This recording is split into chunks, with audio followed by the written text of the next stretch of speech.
화요일 오전장의 주인공은 누구일지 후이즈고트 오늘은 위즈웨이브 이권희 대표와 함께합니다. 대표님 안녕하세요. 네, 안녕하세요. 네, 우리 증시 이제는 3,000피에 이어서 코스닥 800선도 정말 눈앞에 와 있습니다. 이런 날에는 또 어떤 종목들이 부각이 되고 있을지 대표님이 가져오신 특징주 첫 번째부터 먼저 함께 확인해 보시죠.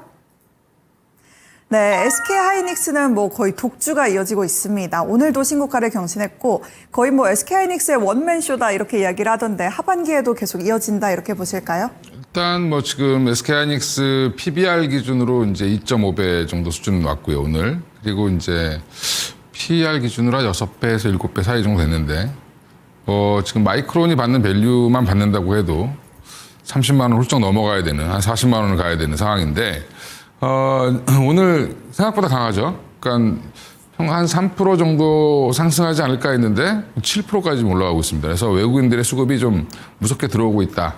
결국에 이제 HBM의 대장주로 지금은 SK하이닉스가 다시 이제 밸류업을 좀 하고 있는 상황이다라고 생각하시면 되고요. 삼성전자도 오늘 6만 원대 다시 회복을 했습니다만 이제 우리나라 시장을 사는 것도 있지만 SK하이닉스는 종목을 사는 그런 형태로 좀 보시면 될 것 같고요. 그래서 제가 특징주를 갖고 나오긴 했는데 갖고 계신 분들은 계속 갖고 계시고요. 없는 분들은 기회가 오면 사셔라. 네, 오늘 따라잡기엔 좀 부담스러울 것 같고 갭을 살짝 매꾸로 내려올 가능성도 있습니다. 그러니까 시장의 영향에 따라서 그럴 기회가 만약에 오면 겁내지 마시고 오히려 그때 사셔야 된다. 그러니까 제가 요즘에 많이 미는 말인데 상승장에서는 음봉 나오면 사야 됩니다, 그냥. 그러니까 지금 시장이 3,000포인트 넘어가니까 이제 다 온 거 아니야. 이제 거의 한 20년 동안 제대로 된 상승장을 못 보셔서 그런 건데 예전에 2000년대 초반 한 5, 6년도, 7년도까지 금융위기 직전까지 대세 상승장 나왔을 때 엄청났거든요. 이제 그런 부분들을 감안하셔서 지금은 아직은 내려올 때가 아니다라고 생각하시고 갖고 계신 분들, SK하이닉스 보유자분들도 적어도 30만 원까지는 한번 끌고 가보셔야 된다라고 말씀드리겠습니다. 네, 그 다음을 이제 할까요? 예. 네, 일단 SK하이닉스 이야기부터 들어볼 텐데 예. 이 30만 원을 넘어서 40만 원까지 또 기대가 된다 이렇게 이야기를 해주셨고 음봉이 나오면 그게 기회다. 무서워하지 말고 맞습니다. 바로 매수를 해라 이렇게 하셨는데 정확한 가격대는 딱히 제시하지 않으실까요? 지금 이제 가격은 빠지면 음봉 나오면 사야 됩니다. 이렇게 이제 음봉이 나온다든지 중간중간에 음봉이 많이 나왔었죠. 예, 이럴 때 사셔야 되고 지금 이제 추세를 뽑는 건데 사실 이제 대형주가 계속 올라갈 수만은 없으니까 조금 더 이제 조정 나올 때 사시면 좋을 것 같고요. 지금은 이제 전쟁 이슈가 해소가 되면서 너무 빨리 해소됐죠. 예, 해소되면서 급작스럽게 올라오고 있는 모습이라고 생각하시면 되고 관련해서 못 사셨다라고 하면 HBM 관련된 소부장 종목들 아직도 바닥권에 있는 종목들 많으니까 지금은 이제 외국인들이 처음 들어올 때 대형주 중심으로 사지만 이제 확산되면 이제 다시 또 중소형주로 또 넘어갈 가능성이 있으니까 현재는 한 당분간 이번 달, 다음 달 한 첫째 주까지는 대형주 중심의 시장이 될 가능성은 있습니다. 근데 미리 길목 잡기 하시려면 이거 못 사셨으면 이제 많은 살 종목들 많죠. 한미반도체도 있고 그 외에 이제 테크윙이라는 종목도 있으니까 그런 종목들도 유심히 보시면 좋을 것 같습니다. 네, HBM 대장주 SK하이닉스가 이렇게 또 잘 움직여주고 있기 때문에 따라잡지 못하신 분들은 중소형주 쪽에도 눈을 돌리시면서 유심히 관찰해 보셔도 좋을 것 같습니다. 이어서 또 두 번째 특징주도 함께 확인해 보시죠. 네, 이번에는 LG에 대해서 가지고 오셨는데 어제 또 소식이 나왔습니다. 이재명 대통령이 11개 부처 장관 인사를 단행했다. 이런 이야기가 나오면서 곧바로 관련주들이 움직였는데 특히 LG 출신의 인물이 또 주목을 받았다고 하더라고요. 예, 근데 LG 출신 분들은 굉장히 많겠죠. 대한민국에. 지금 우리나라 바이오 업계를 이끌어 가시는 분들도 다 LG 화학 출신들입니다. 근데 지금 보면 LG AI 연구센터 연구원장을 하셨던 백영호 씨가 이제 과학기술정보통신부 여기에 이제 장관으로 내정이 되셨는데 그 소식이 나오면서 사실 어제 엄청난 양봉이 나왔죠. 근데 오늘은 이제 차익 실현 매물이 나오고 있습니다. 벌써. 그러면 이제 끝난 거냐? LG가 지주사죠. LG그룹에. 지주사인데 PBR 지금 0.5배도 안 됩니다. 0.48배에서 5배 사이 정도 되는데 물론 LG그룹은 가버넌스 이슈가 가장 안 좋은 회사긴 합니다. 약간 무슨 왕이 계승하듯이 장자한테 물려주는 그런 이제 회사인데 과연 그게 이제 가능할까라는 거에 의심을 좀 가져볼 필요가 있고요. 앞으로 상법 개정되고 나면 LG도 재평가 받을 가능성이 높기 때문에 여전히 이제 그 이슈와 더불어서 지금 LG가 그럼 AI 연구원장 하셨던 분이 됐다라는 이유는 그 왜 됐을까요? 지금 네이버 인사, 그 다음에 LG 인사들이 주로 됐잖아요. 이게. 왜 그러냐 하면 우리나라에서 LLM을 제대로, AI를 제대로 그래도 가속기를 가지고 해본 데는 네이버랑 LG밖에 없습니다. 그래서 뭐 SK나 KT가 뭐 AI 한다라고 하지만 여전히 엔비디아 거 사용해서 해본 적이 없고요. 그러니까 이제 이 인사들을 써서 직접적으로 하겠다라는 의지를 표명했기 때문에 LG 지금 음봉 나왔죠. 그러면 이거 종가 무렵에 한번 담아보셔도 저는 충분히 좋다. 그럼 목표가 어디까지 볼 거냐? 뭐 LG가 워낙 지금 저평가되어 있는 회사이기 때문에 지금 이제 주봉 보시면 다음 목표점이 딱 정해져 있죠. 10만 원까지는 도전해 볼 가능성이 있다. 그러니까 10만 원까지는 한번 보시고 끌고 가셔도 저는 나쁘지 않다고 보고 있습니다.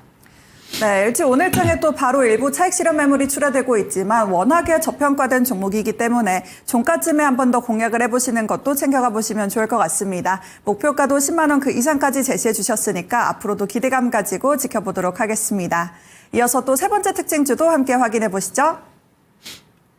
네, 이번에는 LS 일렉트릭에 대해서 이야기를 해주신다고 하는데 이게 또 찾아보니까 4월부터 계속 올라오더니 어느새 앞자리를 두 번이나 바꿨더라고요. 그러면서 이 변압기 쪽에도 슈퍼랠리가 온다고 하고 또 관련해서는 엔비디아에 올라탔다 이런 이야기가 있더라고요.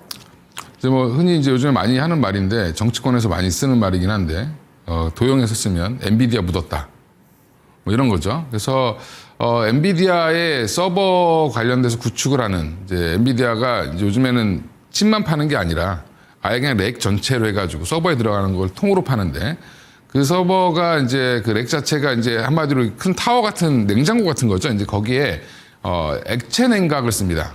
액침 냉각과 구별하셔야 되는데 액침은 물에 이제 물 같은 용매에 담그는 거고 액체 냉각은 그냥 거기다가 호수 같은 거에다가 파이프에다가 물을 흘리는 겁니다.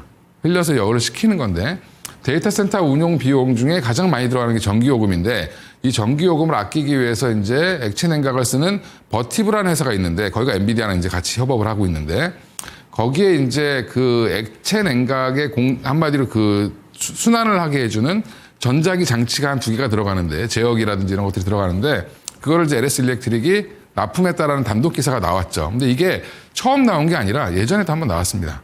그래서 데이터 센터향으로 이제 드디어 들어간다라고 하면서 LS 일렉트릭이 한번 주목을 받았던 게 제가 알기로는 2월 달 정도였는데 또 다 까먹으셨다가 다시 뉴스 나오니까 이제 또 깜짝 놀라가지고 올라가고 있죠. 이제 그것뿐만 아니라 이제 전력기기는 저는 지금 이제 원전에 굉장히 환호하시잖아요. 지금 어제 두산 에너빌리티 급등하고 하니까 원전주 두산 에너빌리티가 한 88배? PER이 88배? 90배 가까이 다 돼가고 있는데 거의 뭐 엔비디아급처럼 올라가고 있죠. 근데 이제 오히려 저는 그쪽보다는 빠른 성과가 나올 수 있는 쪽은 중장기적으로 그냥 스테디하게 갈 수 있는 쪽은 전력기기라고 보고 있고요. 그래서 LS 일렉트릭 오늘 많이 올라왔는데 뭐 현대 일렉트릭, 그다음에 뭐 HD 현대 일렉트릭, 그다음에 효성중공업, 그다음에 뭐 작은 종목들은 뭐 재룡전기 이런 종목들도 여전히 보셔야 된다. 그래서 국내외적으로 지금 전력기기 관련된 수요는 당분간 아무리 못해도 한 3년에서 5년은 화랑기가 될 수 있기 때문에 주가는 아직까지 더 갈 룸은 남아있다고 보고 있고요. 그럼 LS 일렉트릭을 내가 지금 여기서 사야 되냐? 오늘 굉장히 많이 올랐죠.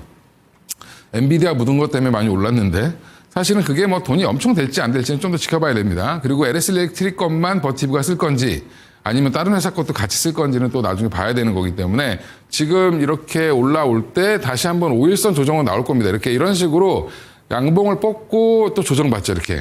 이렇게 조정이 나올 때 한 요즘 한 30만 원대 초반 아니 30만 원 일식적으로 깰 때 다시 한번 매수를 해보시는 게 좋을 것 같고요. 이게 싫다라고 하면 저는 뭐 현대 일렉트릭도 여전히 지금 좋게 보셔야 된다. 지금 결국엔 이제 미국에 투자를 하는 회사들 중심으로 보셔야 된다라고 보고 있고요. 지금 LS 일렉트릭 같은 경우도 LS 일렉트릭 같은 경우도 예, 이게 좀 잘 안 들어 입력이 잘 안 되네요. 예, 그렇습니다. 예. 한글을 잘 붙이나? 예, 지금 현대 일렉트릭 더 부담 없죠. 더 이쁘게 차근차근 올라가고 있습니다. 이런 종목들도 보면 한 48만 원 선 오면 다시 사셔도 됩니다. 그래서 저는 오히려 스테디하게 갈 수 있는 거는 오히려 전력기기 쪽이다라고 판단하고 있으니까 LS 일렉트릭이 됐든 효성중공업이 됐든 현대일렉트릭이 됐든 조정이 나오면 한 종목은 담고 가시는 게 좋을 것 같다. 이렇게 말씀드리겠습니다. 네, 전력기기에 대한 수요는 앞으로도 당분간 이어질 것으로 보고 계시기 때문에 이 관련주들 유심히 또 지켜보시면 좋을 것 같습니다. 이어서 마지막 특징주까지 함께 확인해 보시죠.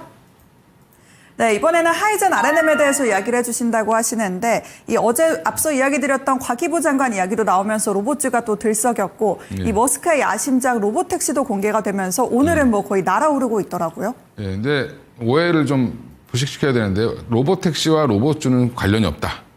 예, 로보택시는 자율주행과 AI와 관련이 있는 거고 로봇은 약간 기계와 다시 이제 AI와 다시 만나는 그런 형태로 보시면 되는데 지금 우리나라는 휴머노이드 로봇 관련된 기업이 지금 레인보우 로보틱스 하나 정도만 유일하게 있고 그다음에 보스턴 다이내믹스를 인수한 현대차 그룹이 관련이 있는데 하이젠 R&M 제가 토마토에서 한번 추천했었습니다. 요 무렵에 추천한 것 같은데 하이젠 R&M은 모터 기술을 갖고 있는 회사고요. 이게 엘리베이터 모터부터 시작해서 지금 로봇에 들어가는 모터까지 굉장히 모터에 진심인 회사입니다. 그래서 이 회사는 다시 한번 제가 지금 여기 뭐 보여드렸지만 한 5만 원 선까지는 충분히 한번 반등 나올 수 있으니까 대신에 오늘 지금 당장 따라붙기보다는 조금 종가에 조정받을 때 좀 사시는 게 좋을 것 같고 하이젠 R&M에 대한 기대가 좀 큰 이유가 다른 회사들 보면 대부분 이제 너무 로봇만 하다 보면 매출이 안 나올 가능성이 있습니다. 근데 하이젠 R&M은 모터 사업 부분에서 돈을 잘 그래도 매출은 나오고 있는 상황이니까 향후에 로봇 관련된 사업까지 기대가 된다라고 하면 조금 더 한 번 더 점프업 할 수 있는 회사로 보고 있고요.